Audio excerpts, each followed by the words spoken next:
زه خو یوه خاطره ډېره خوشحاله خو د دې په هر بریا باندې دې بریالي کېدل زما ډېره خوشحاله وم.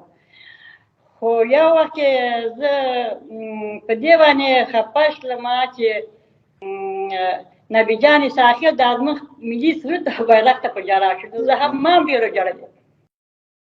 د دې سره سم ما ژړلې. کله میدان کې ولاړ او ملي سرود غږېدو او دور ته ژړل. چې په ژړا شو. نو ما هم ژړلې او د هغې اوسه پورې هغه ما ځان سره ساتلی دی. نبي جان خو خپله نږدې نه دې ولیدو، راغی سره کېناستو، بیا مو وژړل. نو هغه د څنګه احساس و؟ والله هغه خو ډېر هم د خوشحالي او هم د همغه د دې ژړا مې یاد ته راغله. نو ما بیا ډک شو ورته او هم د خوشحالۍ ژړا وه چې دوی مې ولیدل او هم همغه صحنه وه. نو تاسو ولې ژړل او محمد نبي ولې ژړل؟ ما په دې وژړل. ما ورته وویل چې ستا دغه ملي سوچ ته په ژړا شلې نو ما ته هم تا ته خرابه شوه. ما تا سره ډېر وژړلې. خدای سته. او بیا هغه څه ویلې؟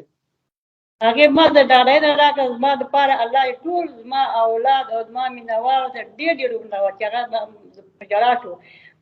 راشد خان دا ټول طبیعت یې ولاو چې دا د خوشحالي ځای و.